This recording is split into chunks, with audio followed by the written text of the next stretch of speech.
Welcome to Season 1, Episode 6 of Pockets of Joy with Niamh O'Connell, with 2 episodes a week inspiring you to follow your dreams. Today my guest is Lactation Consultant and former neonatal nurse Nicola O'Byrne in Dublin, Ireland. Nicola has long been a woman I looked up to when I was finding my feet as a mother, and she has lots of wisdom about breastfeeding to share. Let's dive into this pocket of joy as I share some of my mothering journey. We discuss weaning, low milk supply, mental health and much more. Share this with your friends who may need the support, and check my YouTube channel for the video version. Nicola O'Byrne, thank you so much for joining me today. And here is your intro, and I hope I've got all the facts right. If not, you can put me straight. So as a younger breastfeeding mom, isolated at home and tandem feeding my first 2 children, I looked to Facebook groups for advice and support. And Nicola was one of the older and wiser tribal elders, as I used to think of them, because I'd found my tribe. On these groups, especially on Facebook, gently encouraging and supporting all of us worried younger moms. Nicola is herself a mom of 5, and I learned early on in my parenting journey, after a particularly nasty public health nurse visit on my first baby, that the only people I should be listening to about breastfeeding should be the people who have done it themselves, who are further along the path. So Nicola, with her personal and professional experience, is one person I feel so safe in the hands of, and I've recommended her to family and friends in the last few years. What sets Nicola above the rest is her online presence, I think. She is active on so many social platforms, always able to communicate and support, and extremely responsive. And that's what you need when you've got a crying baby in your arms and you need an answer right away. Nicola walks the delicate line so well between supporting moms who desperately want to breastfeed or continue breastfeeding, and also those who are finished their breastfeeding journey and want to wean sensitively. And she is non-judgemental, she's realistic and definitely focused on results. She began her training with Cuidiu and became an IBCLC lactation consultant in 2005. And Nicola doesn't just help parents, but she also trains midwives, doctors, and speaks at conferences internationally too. So Nicola, you're very welcome to Pockets of Joy. Oh, thank you, Niamh. Wow, I take offense at one thing, they're older. I'm assuming, because you have children in their later teens, haven't you? Oh my goodness, yes, I have a 27-year-old. Well, there you go. Yeah. I think when you're referring back to, that's probably 15 years ago, I'd say, I think. Yeah. My eldest son turned 16 yesterday, but I didn't find the online groups until my second son was born in 2011. So it was around then, mid-2011. Okay, yeah, so that would have been, my youngest would have been a year at that stage. Yes, I and remember now. My fateful interview with Maura Duran on 4 Live, TV3, Irish live TV for anyone who's listening abroad. I had an awful experience on live TV in January 2012, but where I was basically crucified. I was like a lamb to the slaughter. I was completely naive about A, live TV, B, the general public's perception of breastfeeding, C, this particular interviewer herself as well. And I'm hoping that maybe now that she's a mom, she might have been a bit kinder to me. But she basically tried to humiliate me in front of the nation for breastfeeding and for tandem feeding my children, who were only 3.5 and 6 months old at the time. And I sat there gullibly with my 6-month-old on my lap and fended off her evil questions for, God, it felt like forever. I don't know, it was probably only 10 minutes in the end. But what the good that came out of that was that a breastfeeding group, support group, was started up on Facebook called Extended, and I'm doing the quotation marks for anyone listening, Extended Breastfeeding in Ireland. And it was for anybody breastfeeding past what they or their peers might conceive of the norm, which in some families is 6 months, in others it's 6 weeks. For me, it was at least 2. I had always thought I would breastfeed to 2, and then all my children fed way past that. So I have a few questions personally, but Nicola, I'd love to hear about what you're up to and maybe what you've seen, maybe trends or how things have gone in the last decade or so since I left all those groups and I went off on my own. What trends have I seen? Actually, that's probably the biggest one in the last 5 years is the acceptance of giving information about how to stop. Wow. Like it was very, very difficult to find information on how to stop breastfeeding at any stage. There was lots of information online about, starting and, HSC, and there was, all of the breastfeeding groups, but mothers were really struggling and feeling judged, for whenever they decided they wanted to stop, and found it very hard to access the information. So that has changed massively. It's definitely something that I do an awful lot more of now, is making a plan, talking through it with people. And a lot of the time, they have these ideas that I think a lot of the time it's just a lack of information and a lack of knowledge about, well, if you stop breastfeeding, how do you do it safely? And how do you make sure you're okay? And how do you make sure the baby's okay? And what are the signs that the baby might be getting into difficulty and you're going too fast? An awful lot around all that. And then, the ones then that I love doing are the mothers who have the maybe 18-month-old, 2-year-old, or the booby monsters, as we call them. Yeah. And they these mothers are terrified. That's basically, when you have a stroppy toddler who is in charge, and so a lot of what I'm talking about really is parenting advice, and I use the term mothering through breastfeeding, that term that which is that when you're breastfeeding, you do so much more than just feed your baby. It's all about nurturing, and you teach them things through breastfeeding, and they learn lots of stuff. And you also teach them manners, and you teach them this is an okay way to behave, this isn't. Yeah. And so an awful lot of that, around the stopping, or even just night weaning, things like that, are around putting boundaries in. Breastfeeding mothers, well, not all of them, but this is a real generalization. They are generally quite soft, and sensitive, and hate to see their babies or their children upset. Like, it kills them. And so weaning and stopping breastfeeding a child is never tear free. There's always tears on both sides. And the difference is that you're supporting your baby. You're not just leaving them. Like, you're there with them, and you're explaining it to them, and you're talking to them about it. And when the mothers get that, it makes a huge difference. Yeah. And obviously the mom needs very concrete reasons to wean as well, because I've met a mom in the past who weaned so that her mother-in-law, who was visiting from another country, could bottle feed the baby to bond with the baby. Wow. And the baby was 3-4 months old. And I remember that was back when I just had my second. And I remember knowing at the time, God, that's really not enough of a reason for me to wean anyway. But in her family, maybe the lack of support was the threat that if you don't do this, there won't be that support for you. So the mom, I think, needs to feel in her heart it's the right time, for sure. It's like a mom the other day said to me, and this happens so much, I never ever planned on feeding a 2.5-year-old. It just was not in my plan. And she said, and I'm really happy that I did it, but I know in my heart and soul now I am ready to stop. Yeah. Fair.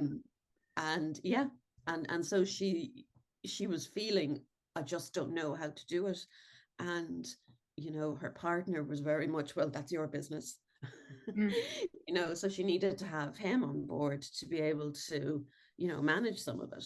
And you think about the support that people get starting breastfeeding, that some people will need as much to stop.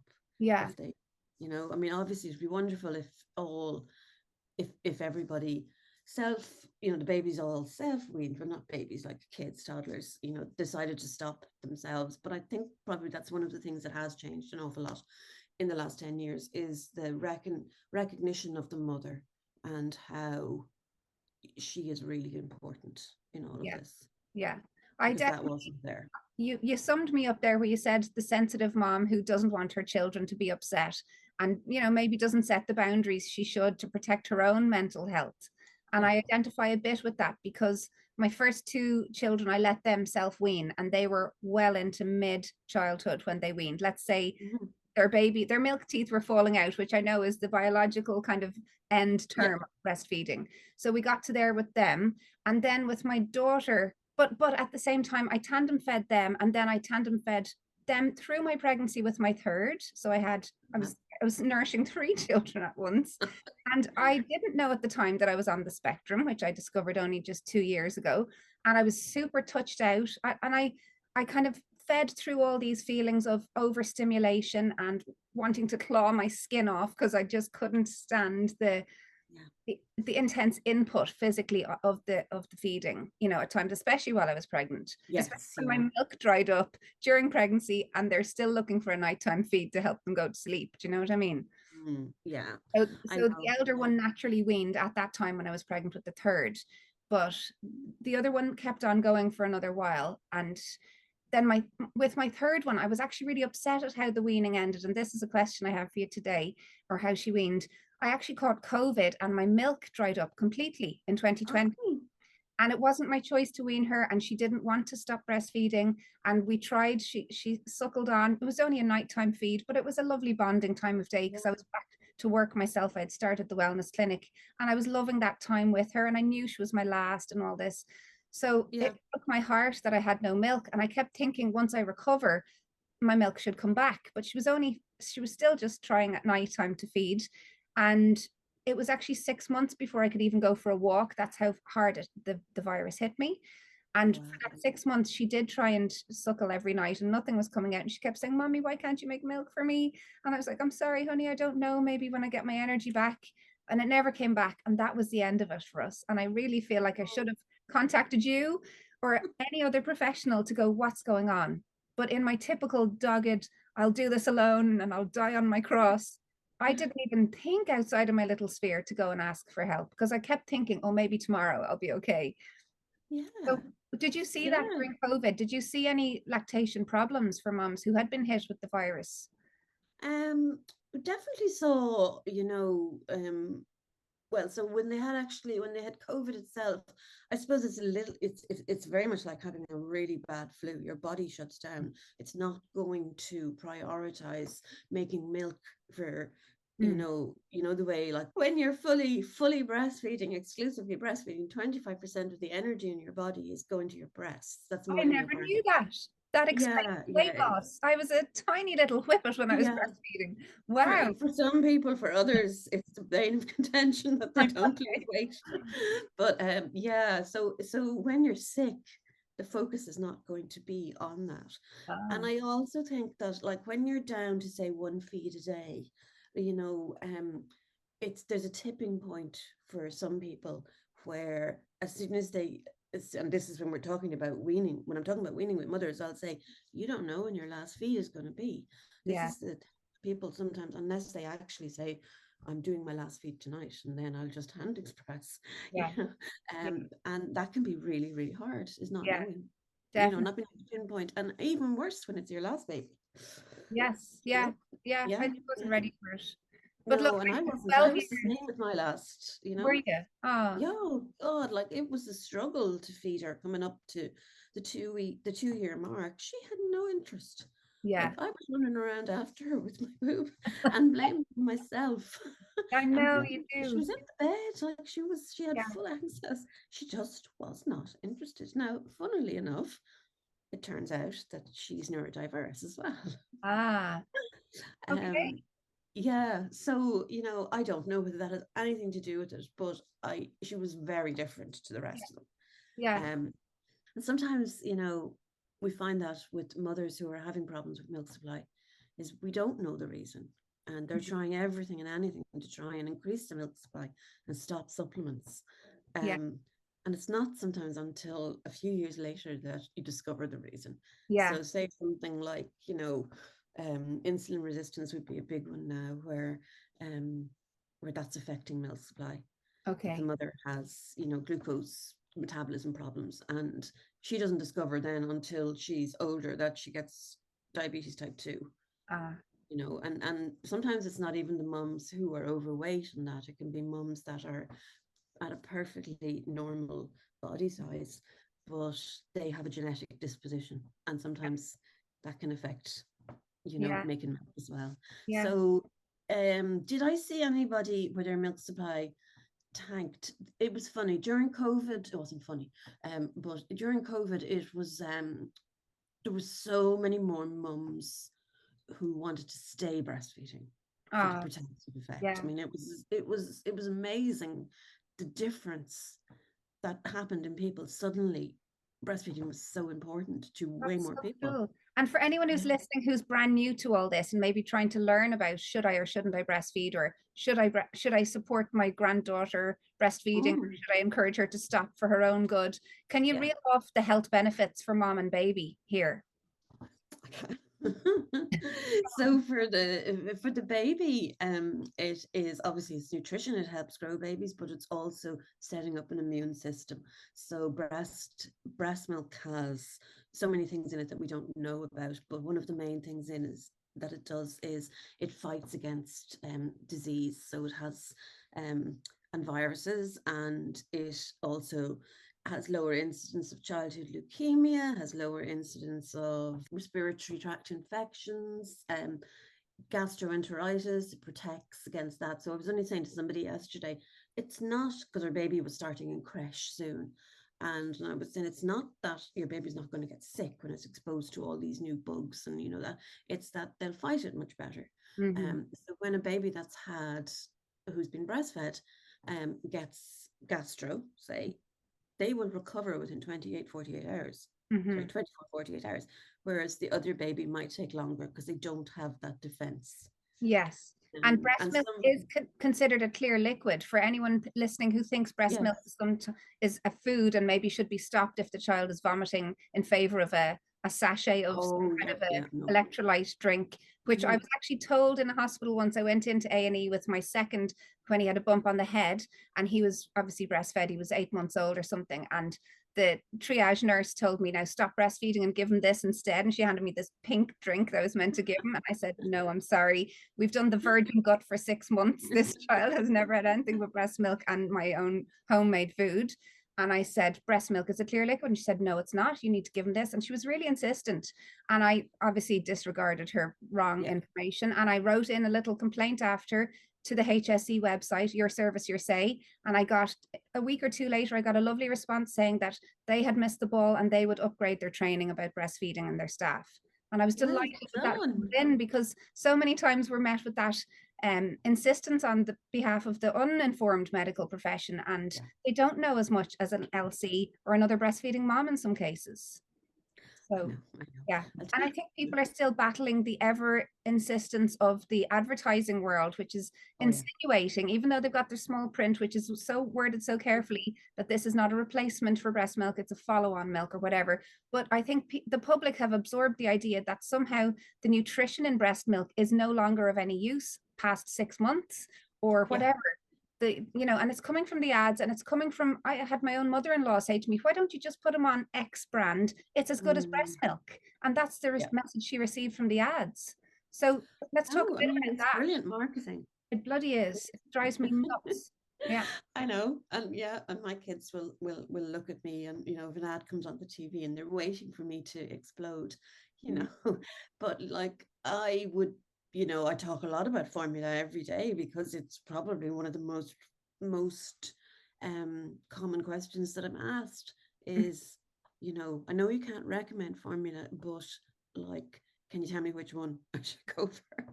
And there's a brilliant website in the UK, First Steps Nutrition, and I would generally steer people towards that. It goes through all the formulas and tells you what's in them, what Yeah. they're claiming, and it also just really brings home the point that they are all basically very, very similar. There's not major.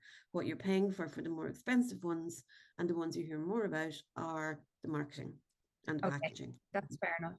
And come Yeah. here, can we talk about the benefits to the mom of breastfeeding for protecting her mental health and physical health? So lower incidence of ovarian cancer, of breast cancer, and it also is a natural contraceptive. Mm. So it suppresses fertility. Yeah. Now it's not 100%, Mhm. particularly once as the baby gets older and they're sleeping longer at night, Mhm. because it's the nighttime feeds are the things that um, will suppress fertility. It has like the benefits of breastfeeding for the mother down to less incidence of hypertension in later years. Yeah. Like Wow. there are. yeah, like it has an effect on every system in her body And it's a when she preventive has for lactated. postnatal depression. That was one of my reasons Yeah. for doing it, because I knew that I went up and down mood wise with my periods, through my 20s. Okay. And Yeah. I didn't find it problematic, but I just knew with the intensity of having a child as well. And now I know I'm neurodivergent. So that's why I was kind of wondering for a while, am I bipolar? But now I knew that breastfeeding, I could feel initially after every feed, sometimes the feeds would be 21 hours out of the 24 hours. So for the whole day, I'd be feeling good. And then I would feel cranky and a bit down when I needed to feed. And then I'd Wow. feed again and I'd feel better. So I knew it was protecting my mental health. And that was a selfish reason why I kept breastfeeding, for Well, sure. that's not selfish, like, Well, I knew I'd be a better mom with that tool in my toolbox. Yes, Yeah. exactly. Yeah. Yeah. So when breastfeeding is going well and the mum is supported, it's protective against postnatal depression. When Yes. it's not going well and when the mum is having issues, it's more likely that they will.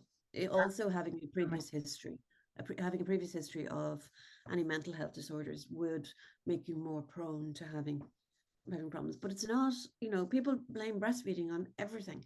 Yeah. Um, and that's a big, big problem. It's the first thing that's always pinpointed if there's a problem with the mum's mental health. It's like, Mm-hmm. oh, if she wasn't breastfeeding, she wouldn't have this. And Mm-hmm. so it's take the baby away and, and help her wean. And most mothers do not want that. They Yeah. want to stay breastfeeding. And what they need is more help and support.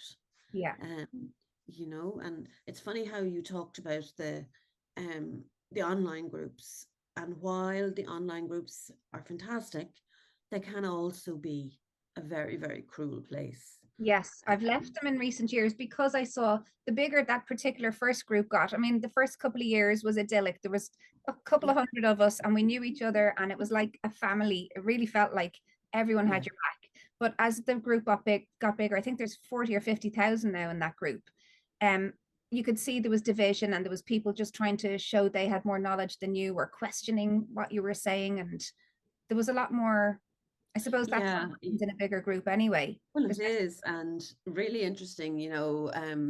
I read a book by Susie Orbach. I don't know if you know her. Yeah. She's a psychotherapist, and it's about women, putting women together in groups and the dynamics that happened and all of Ah, that. And it's a really interesting book to read. yeah. Just when you're always going to have things like that when you have and you Yeah. haven't got one clear person who's running it. Yeah. um and so Yeah. that's but at the same time, like, most breastfeeding groups are started from a place of wanting to help, Yeah. and like 99% of the time they do. Yeah. But it can be, you just, what's said online or what's written can be taken up so differently. Definitely. um I remember with one of mine, I think it was my third, wasn't Facebook, it was another group where I had postnatal depression after he was born. And it wasn't until about maybe 6-8 weeks that it really became obvious that I wasn't right. Um, and there was a get together, and it was kind of so the group of um, had organized kind of a charity event, and it was in a hotel at night, and they were selling tickets to make money. I can't remember what they were selling tickets to make money for. And I put a message in to say that I'd love to come along, that I had bought 2 tickets, but that I'd have the baby with me. So I'd kind of be staying outside, like it wouldn't be in where there was music and everything. But, and people went berserk. Oh my God, can you not leave your baby for 5 minutes? And we're doing this to get away from our children. And because I was already vulnerable, Yeah. um, I mean, I fell apart. I Yeah. couldn't cope with the judgment. Yeah. Um, That's and so tough. Did you, yeah, it you was didn't really hard. go, did you, or what did you do? No, No. no, That's no, I awful, didn't. because you would think there could have been people who would also like to sit outside. I would have sat out with you rather than be in a big, loud, crazy group. That's not my thing at all. And you would Yeah, have thought people would come and have, one-to-one chat.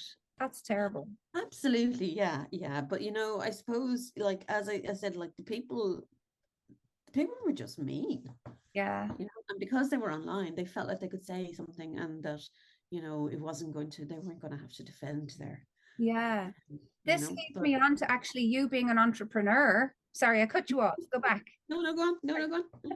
So I'm asking the people on my guests this season are all entrepreneurs. So how do you deal with that? Like being online as an entrepreneur, representing yourself on social media.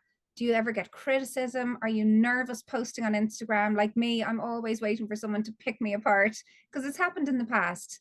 I used to write a blog that was very personal. It was about my early days breastfeeding and mothering, and it was my way of just putting myself out there to meet friends because I had no one in my peer group who was still at home. Everyone had gone back to work and weaned their children at 6 months. So but then I got a few negative comments on my blog, and they were the only ones I've ever remembered, and they were the only ones that came from men as well. I was like, why is a man reading my blog? Why are they picking me apart for my choices, asking me to defend myself for homeschooling or any of this kind of rubbish. So I'm always kind of nervous, and I don't like social media. I don't like having to use it myself. I wish there was another way of just getting my stuff out there. How do you navigate that as an entrepreneur? I find it, I find it at the moment, well, at the moment, I would say that I am exasperated with it, like I'm probably burnt out, because my turnover is quite fast, as in like people don't stay on my social media pages once they've stopped breastfeeding. Some people do, like I have the people that are there for years. And so you're constantly, it feels like you're constantly hustling nearly to get clients. I hate it. Everyone is like you. All the other entrepreneurs have said the exact same thing. They hate having to market themselves. It feels wrong. It feels icky. Yeah, it does feel icky, and I try and be as authentic as I can, but at the same time, I'm not gonna reveal an awful like a lot about myself or what's happening in my life. And I'm very careful about what I say. It's important to talk about the realities of being self-employed and doing a job like this. I don't think people know kind of what being self-employed is tough. Like there isn't any if you don't do the work, you don't get the money.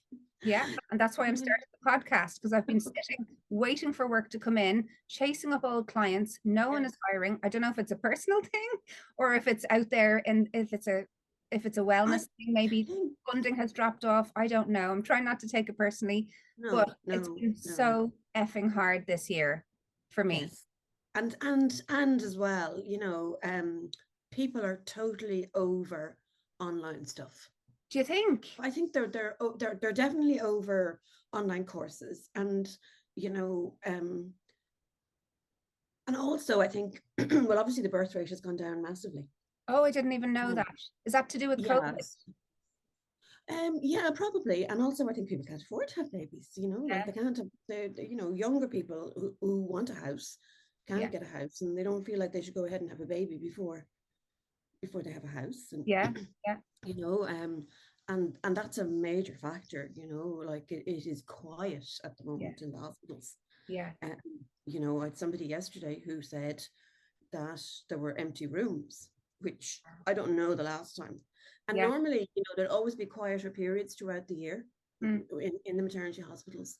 But like this is markedly down. May would normally be busy. May and September would be the busiest months. For me, it follows over a few weeks later. So I don't see them straight away. I see people, maybe 2 or 3 weeks later. So most people will have a certain amount of help from, say, their public health nurse, or they might be in contact with one of the voluntary groups or that. And then if things aren't work out, then they'll come to me. So most of the babies that I would see now are 2 weeks onwards. Although actually I saw a 5-day-old yesterday. Oh, he was just gorgeous. Like he was, tiny little thing. He was beautiful, and the poor mom was in bits. How do you support moms? Tell me, you said you don't do home visits, so how do you? I'm not doing home visits at the moment. So I have an office now in Churchtown. I share an office with Cuidiu. I know her from Cuidiu. Yes, I remember her. She's now a lactation consultant. Fantastic. And she's doing brilliant. She's like a speaking internationally now at a lot of conferences. She did her master's last year in UCD on the experiences of women with low milk supply. Ah, that's amazing. They were based around a group of women that we had. Kiva and myself had started a group called Purple Hearts, which was for mums who had low milk supply, who didn't feel like they could go to a breastfeeding group, that they were so upset and grieving their breastfeeding journey. Now, they were all breastfeeding, but having to supplement as well. Mm-hmm. And so we started a group for them called Purple Hearts, which is bravery in the field of breastfeeding. Oh, that's gorgeous. And it was a beautiful group. But anyway, some of the people in that were part of the research, and then she had others as well. And you know, that's another thing. The I suppose that's changed over the last 10 years is the acceptance of the fact that some people do not make a full supply, but that doesn't mean you can't breastfeed. You know, it is not all or nothing. Yes, that's so true. Yeah. Because some of the support groups would let you believe that it has to be 100% from the breast to be of any use. And we know that's not the case. And we know that a lot of women are perfectionists, and you know, and they're used to really achieving. Like there's people who they've achieved everything in their life.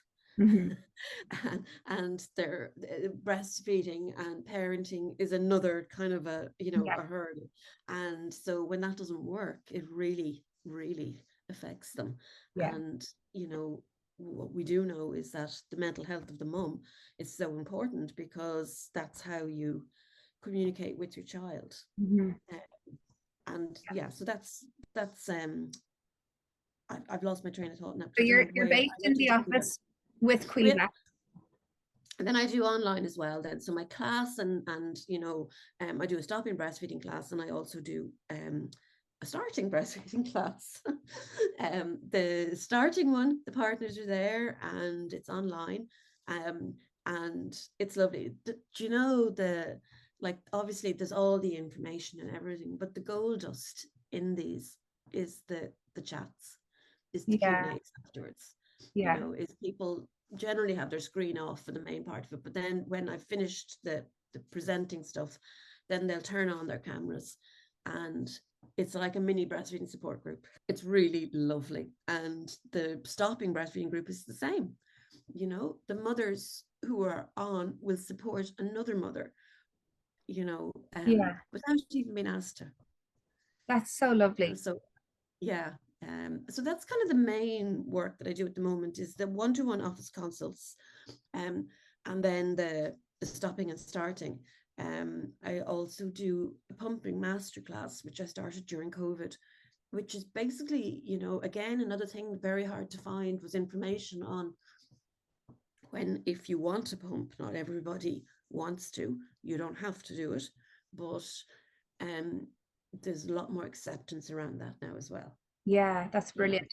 I had the problem with the high lipase in my milk, where my milk turned into that soapy, is it a protein or something I have? It's fat. Oh, it's fat. Yeah, lipase is a fat, and it oxidizes very quickly in some people and gives a sour taste, and the baby sometimes.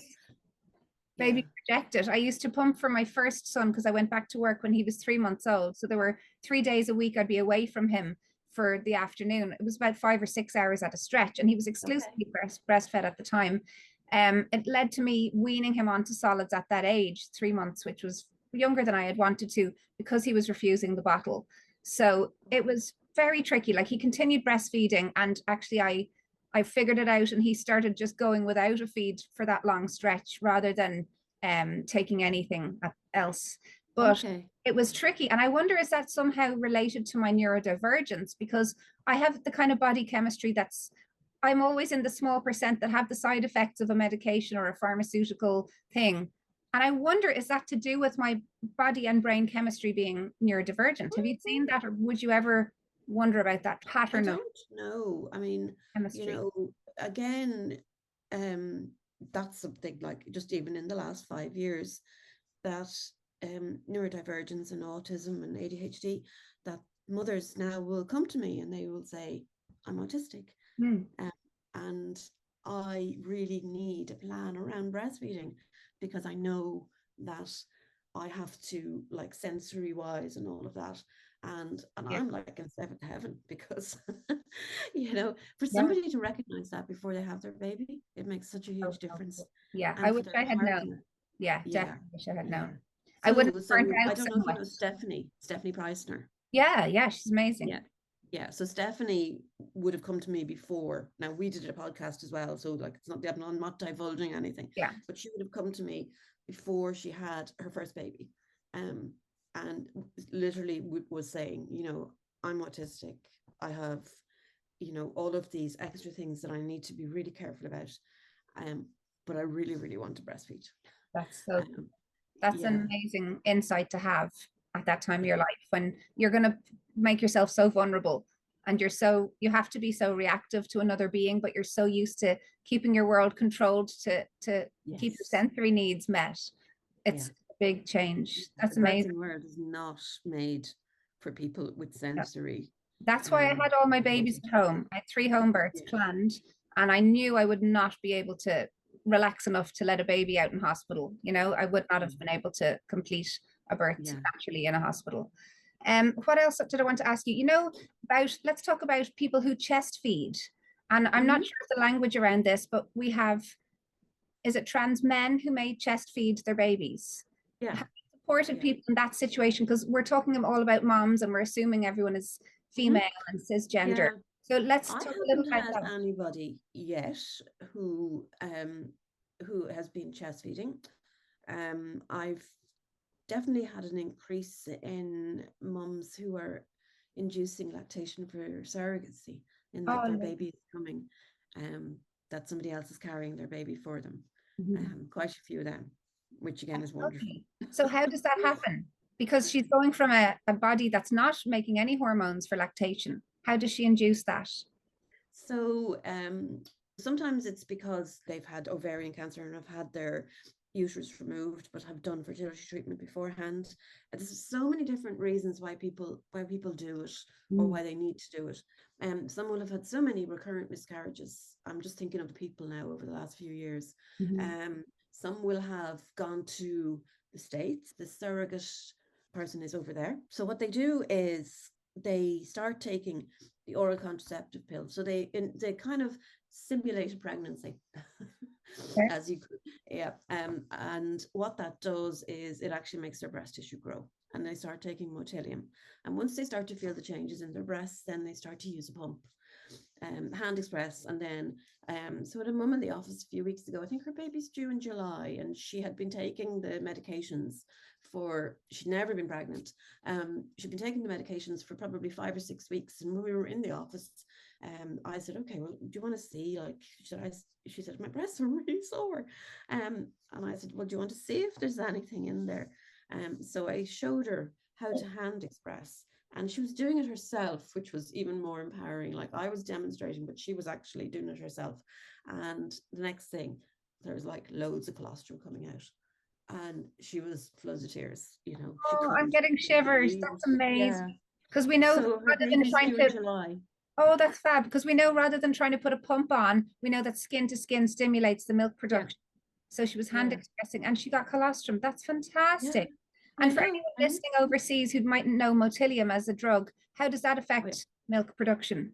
It increases prolactin levels. It has a kind of, it depresses dopamine and increases prolactin, and that's how it works. So it's kind of an unwanted side effect. Yeah. And it's an But over-the-counter anti-nausea medication here, isn't it? yeah, Yeah. yeah. But I mean, it's not licensed for use as a galactagogue, as we call them. Yeah. It is a side effect of the medication, but it is used in some of the NICUs. There was an article in The Guardian last week, actually, about a mum who used Motilium, or domperidone is another word, and took massive doses, which I would always discourage against. I'm really uncomfortable with people using very high doses of it to make more milk. I personally will unethically feel that is not worth the risk. Yeah. Yeah. But the need for people to make more milk inside them is so big sometimes that they want to take the risk. Yeah. So I would say very small doses, and And it's never a long-term thing. Like once the mom who's for her baby to be born from a circuit, she come off the drugs and she'll be able to breastfeed and the production will happen naturally, will it? Hopefully, yes. So she'll latch the baby on, Yeah. and she'll have the milk that she has collected over the last few weeks. So she'll be able to use that to supplement. But as the baby suckles, it'll bring it up more. Yeah. Tell us about your webinar. I see you've got a couple of webinars coming up. Are they live events? So I'm doing mental health and breastfeeding next week with Noelia Molina. She is a psychotherapist who did her PhD in the transition to motherhood. So she's brilliant. So she's Spanish, Spanish, living in Dublin for 20 years. And so Noelia and myself actually did one of these before during COVID. It really was eye-opening. It just the way that the people who were in the webinar spoke about, the effect of having a baby, and also just with the connection to breastfeeding, both in a lovely way and also for some people it was difficult, that breastfeeding was the thing that was making them okay. For others, they felt breastfeeding was the thing that wasn't. And so I think that space just isn't there for people to talk about it. Yeah. I think, it's so divisive. Either you are breastfeeding and it's full on 100% natural, or you're absolutely not. So where's that middle space? And also that you don't hear women talking about it in a group together. Noelia is really good. If I had somebody, I would refer to her a lot. If I have somebody that's really having a difficult time, somebody who needs to debrief their birth, somebody who's having relationship problems along within the first couple of months. I think all that does come up, no matter how strong your relationship might be. Throwing a baby in the mix, I think if you can stay married through the early years of parenting, you have won the lottery. No, I see it so much, and I've heard of so many issues behind closed doors where it just throws a spanner in the works. And there's so many factors that may have lain dormant during the normal marriage, but then the baby comes in and these things come up to the surface. So I definitely think therapy everyone should be debriefed after their births. I definitely needed it, and I got it from my home birth midwife, especially after my first birth, which I found quite traumatic. Just being an autistic mom, undiagnosed at the time, going, what was all that about, So that's really important. And we always turn it in towards ourselves. Oh, of course, yeah. Why couldn't I cope with it? And everyone else can do it, and I can't. Everybody else is okay. Yeah. It's interesting, so I'm recently separated after 30 years, which is in itself it's a massive grief and really, really hard. But also there's the practical side of it as well, which is that my business is even more important now. Because, I would always have had to hear that, Nicola. I didn't know that. I'm sorry to hear that. Oh, okay. Yeah. Public knowledge, is that okay to leave in, or do you want me to edit that? I've said it on Instagram. Okay. So yeah, I'm still working through it. It's been really hard on the kids. All of them, like really, really difficult. I feel like I've entered into this totally different space where I'm looking at all the people from all over the years, the couples that are together, and looking at the people who I knew were separated and seeing them in a totally different way. It's a little bit like transition to parenting. And also like a bereavement and the grief that comes with that big life change. Yeah, it is without a doubt major life change. But just from a practical point of view, just running a business and needing to bring in money every month, it has been it's been a challenge, for the last 2 years.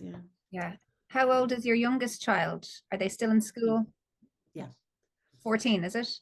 I have 14-year-old, 16-year-old, and then 19, 25 and 27. Oh yeah, so you're still very much parenting in the home of these children. I'm doing the parenting for the teenagers, and it's been a roller coaster. However, I have great kids. I have And I say that, you know, not like that other people don't, but they are really good kids. Yeah. And you're obviously role modeling a really strong model for how a woman can survive after this huge life event, you know, and you've got your business, you're amazing. I would never have known from the outside you were going through that. You show up completely professional online. Yeah. Yeah, when I look back myself at, you know, videos, I go, oh my God, like I can see that, you know, Okay. the trauma and the grief is there. Okay. But yeah, it has been a really difficult few years, and Yeah. you know, still not through it, and it's an awful long time, you know, Yeah. to being with somebody and then not to, yeah. Well, Anyway, I just thought I'd put it in there because I think, yeah, it's just, we never know what somebody's going through. Mm-hmm. You don't, and a lot of the time people will come into my office and they might divulge something that's nothing to do with breastfeeding, you know. It almost, sometimes they stand up and they leave and they go, that was actually quite like a counseling session. You know, there's always the technical stuff, you know, like the positioning and the attachment and, you know, and all of that, but the beauty, or the I think the really lovely stuff in what I do and most of the rest of my colleagues do is listening. Yeah. And helping people feel heard. Yeah, definitely. You know? I found a similar situation with nutrition when I was doing one-to-one coaching with people, which I've kind of put on pause at the moment because I did find that the people who were coming to me needed a therapist. And, you know, emotional eating and our relationship with food is such a deeply ingrained thing. I was not prepared or able to deal with. It wasn't just the nuts and bolts of their macros and micros. It was more what was going on for them and the reasons behind their eating issues. Or people were coming to me with eating disorders as well, and I was not qualified for that. So I prefer to stay in group webinar corporate wellness space now because I don't have all the skills and I'm not a therapist, and I didn't want to take on people's emotional weight as well, I'm afraid. Well, you know, without being able to help them. So I would always say work with a therapist while we're working together. And some people were open for that and they did, and we had great results, and then others wouldn't. So yeah, it's a tricky, because you're dealing with such a cool thing. You see the same thing in, you know, in my world as well, you know, that absolutely eating disorders would have a huge impact on breastfeeding, both for psychologically and physically. Yeah, of course. And then there's people who aren't ready to tackle that yet. So they'll try and breastfeed through their own issues, and that's never going to work either. And they do say that a lot of women with eating disorders are actually on the spectrum and undiagnosed. That's new info coming out. So that would be somewhere I'd definitely look if you find that you think you may have an issue with food. Yeah. Okay. Very common. Could we finish with a few more questions? Because we've got to know you a little bit personally, and I've got a few questions I ask everyone. They're just like short little fun questions. So was there a book or movie that made a big impression on you? Here on the shelf is I suppose a person that I learned so much from, where lots of things came together about my knowledge about breastfeeding, and that was Kathy Watson Jenna. She's in the US. She's in Brooklyn, Lactation Consultant. But this is her book, and this is the 4th edition. Supporting Sucking Skills by Kathy. It's a professional book, you know. It wouldn't be for the mother. Okay. But like, it is brilliant, and every type, I suppose, you know, in a perfect world, mothers would breastfeed, they'd be supported by their family, you know, we wouldn't have a lot of the kind of the issues that I see, which are which if they had been coped with a few weeks ago, it wouldn't be as bad. So they're normal kind of things, whereas this is for babies who have, you know, say babies who have problems with their airway, and, you know, because I'm a pediatric nurse, that's my base kind of qualification is Crumlin, the Children's Hospital, and I worked in the ICU there. And so I love working with families where they may think that they're never going to be able to do any breastfeeding. And, you know, and babies with cardiac defects, or, you know, babies who've had a very, you know, premature babies again. That getting them the mum has done so much work with pumping and that, and then transitioning over to breastfeeding seems so hard because they have a huge rate of post-traumatic stress, those parents, from the weeks in NICUs, and they're under a lot of pressure to keep the baby gaining weight, and going back in for checks, and so they're kind of terrified to push breastfeeding. Yeah. But yeah, that's probably the one book that influenced me so much, and the one book that I go back to all the time. Oh, that's cool. Yeah. And without divulging, I'm not going to ask you my other questions because they feel really like silly after the deep and meaningful conversation we've had today. And I don't want to end on a facetious note. No, do. Okay. So I have two more. Do you have a motto for life? Or maybe something you tell moms to give them something to cling to in the tough times? One of my mottos has always been speak the truth, even if your voice shakes. Oh, I love that. Yeah, because I kind of feel like I have spoken out, particularly about stuff that's in the breastfeeding world that I have felt over the years is not supportive. It's not supportive of women, I just read your blog post yesterday on tongue tie division and yes, releasing a tongue tie, or a frenectomy, is it? yes, yeah. Spoke out against that and said there are plenty of ways, or no, it was about having to reopen the wound or something awful. Yeah. Do you want to talk a bit about that, for example? So there's another one coming soon now about that. Yeah, I mean, I even just the thought of it upsets me. Yeah. I guess like it's still an issue. Babies having tongue tie divisions that that basically are unneeded. And it's very much a financial kind of, it's when you have to go for something privately. Now you could say the same about what I do.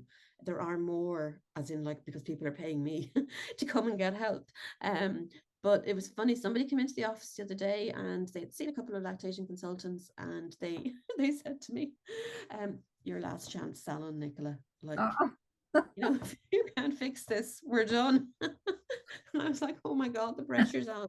And they said, no, actually, our GP recommended you. And she said that what she hears about you is that you actually help people. You don't just send them for tongue tie divisions. Yes. And so, I thought, oh, that's good. So yeah, it's probably speak the truth, that generally if you feel something really deeply and that it is not it's not because of a personal thing, it's more of a, that you're standing up for babies and for mothers who are so vulnerable.